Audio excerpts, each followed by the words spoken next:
Hey everybody, it's Vision, and today we're talking about my experiences with my Ender 3 Pro, upgrades, what I buy, the issues and heartaches I've had with it, but why I'm 3D printing it all.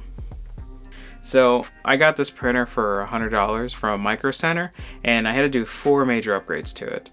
I had to do the auto leveling upgrade, a new heat extruder, I had to get a glass bed, and also the silent motherboard upgrade. And with all those upgrades, everything started working properly, and by that I'll get into that.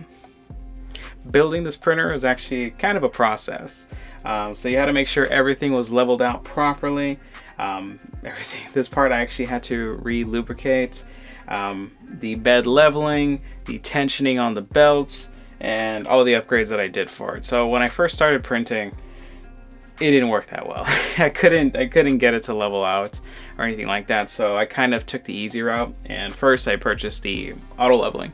So the auto leveling, what it does is it'll make certain points, it'll touch certain points of the bed to know exactly how it needs to move. The glass bed upgrade made things a lot easier too. So the one thing I like about the one that comes with it is it's magnetic mat, and on top of it you put another mat and it attaches to it, and once you take it off you can actually bend the board, and prints will normally just pop off pretty easily. Now the thing that's not the greatest about it is it doesn't have the best heat, so sometimes you might get warping, curving in the bottom, and it might not ruin your prints, but you want the better quality. So you can get a glass bed, and what I didn't learn right away is when doing a glass bed you actually want to put some glue down on here. I just use the purple Elmer's invisible glue, and I just layer it on. Now you'll still get markings down here, but all you need is a good putty knife to just scrape it off and it'll pop right off. For the upgrades that I purchased, for example the auto bed leveling and then also the new heat end, you actually do have to take quite a bit of this printer apart, but the nice thing is when you get this printer it's fairly all disassembled. You get the base end, and then you have to put together the upper frame and the arms, and then also this portion right here. I probably shouldn't move it like that, but I move it like that. I haven't damaged the printer. But when putting it all together, you actually learn exactly where to plug certain things and how it works. So taking it all apart is 20, 30, maybe an hour's worth of project, depending if you want to do proper cable management. For example, I did the Hotend within the sleeve that came with it, but my BR, the auto leveling, I was a bit lazy and just zip tied it to the outside. Either way is fine if you just run it a whole new one, but it just depends on what you want to do with your printer. Another upgrade I did for my printer is actually going to be the silent motherboard. Now, the printer before this, whenever the printer would move left to right, up and down, it would make a lot of noise. Like servo noises. But with the motherboard upgrade, it's actually really quiet to where the only thing I actually hear is mainly the fans that are spinning up on this thing. It's 100% an upgrade that I recommend when you get this printer. I'd even recommend buying this when you buy your printer too. It's just one of the no-brainer upgrades. I use inland PLA. I live semi-close to Micro Center, so actually I make the drive over there to actually get my PLA. They range from $18.99 to $25 depending on the quality and then also the type, because there are a lot of different types. The website I use for 3D printing is Thingiverse. It's a great website, it's free to use, and it's pretty easy to use also for when you're a beginner. It's a site that I started at. When you first hop onto the page, you notice how it gives you the news section as of what everyone's been printing lately. I usually just scroll through those maybe weekly to see if there's anything cool that catches my eye, but you can also just search up on top for something specific that you're using. Now, you can also go to other YouTube videos and then find out what they're printing, because sometimes they'll create like top 5 prints for an Alex drawer, which there is a 3D printer where they will place it on an Alex drawer, an enclosure around it, and keep all your printing supplies below that. I don't really have the room for that, and getting into room, this is one of my issues with my printer. So my issue with printing isn't actually the printer itself, it's actually where I'm printing. So I'm printing in a fairly small room and my bed is right behind me. So it makes it so when printing at night, even with the silent motherboard that makes it 90 times quieter, it's fairly annoying while you sleep. Now, think of it as a white noise. You can sleep through it. That's fine. I still do it when I need to.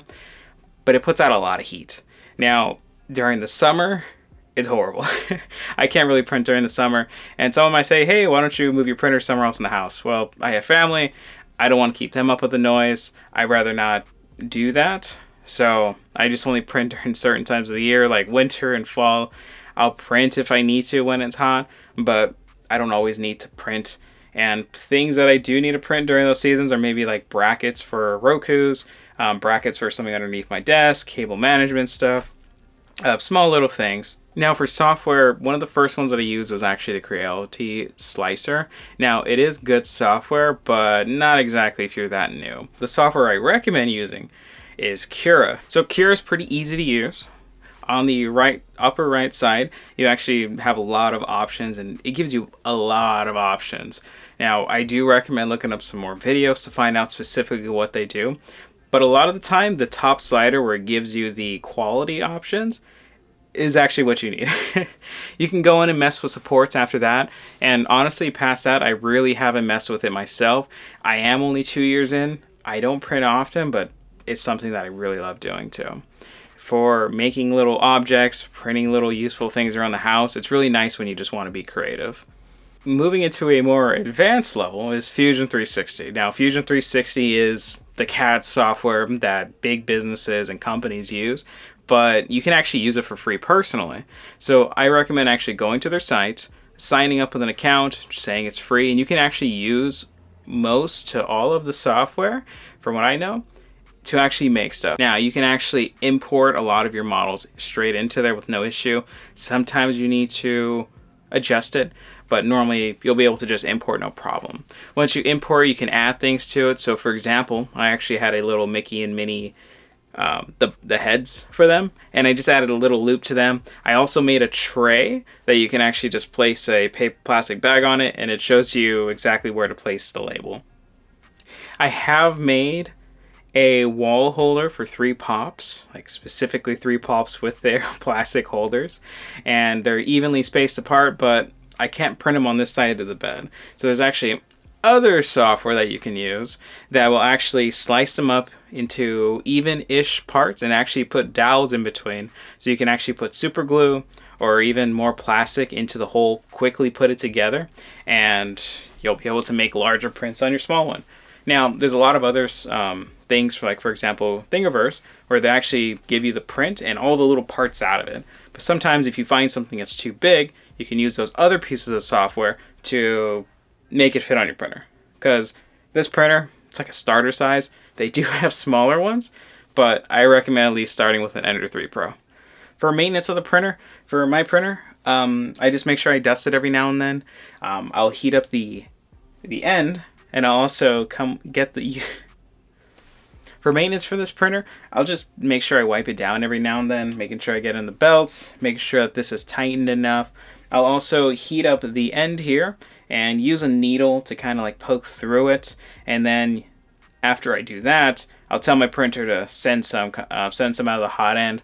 The one thing you want to make sure is when it comes out the hot end is it kind of comes out straight. Maybe it'll taper off at the end, but the important thing is if it starts coming out and it doesn't already curl. If it curls, you have a clogged head. Trust me, I didn't know that right away. Just replace it. It'll save you so much trouble and so many headaches. Just as soon as you see that, replace it out. Now, this printer isn't exactly a workhorse. It does what I need when I need it. It'll print brackets, it'll print little figures, it'll print anything that I really need. Anything larger than that, I'll do multi-piece, and I'll try to do it the best I can. Why I think you should get into printing. You can print millions of things. You can make your own. You can make it a hobby. You can actually sell your 3D prints on Amazon or eBay and make some money off of it. Now, printing a little object, something maybe yay big, can actually take you 8 hours to print.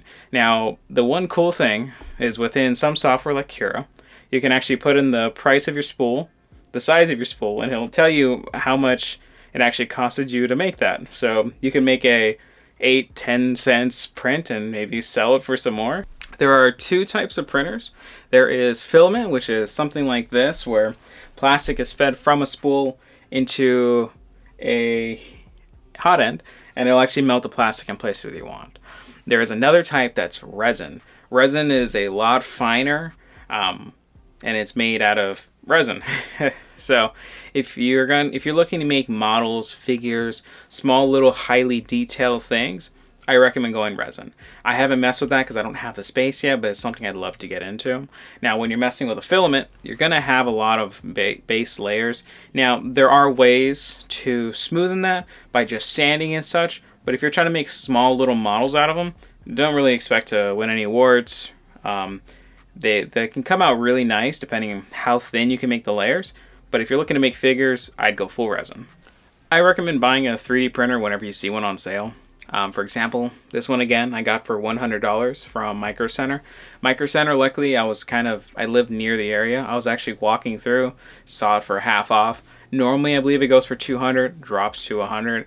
Now the prices may vary at this point, but $100 to me is great.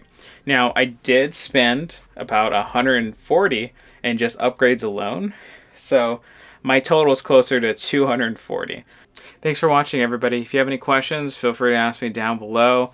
Also, share your experiences. I'm still new into printing, and this is all I know from this one printer. I didn't start with any other one. I'm not really looking to buy another one soon until I have more space. So if you guys have any recommendations for an Ender 3 Pro upgrade, feel free to let me know. Share your experiences, and leave a like and subscribe if you enjoyed the video. Thank you. Have a great rest of your day.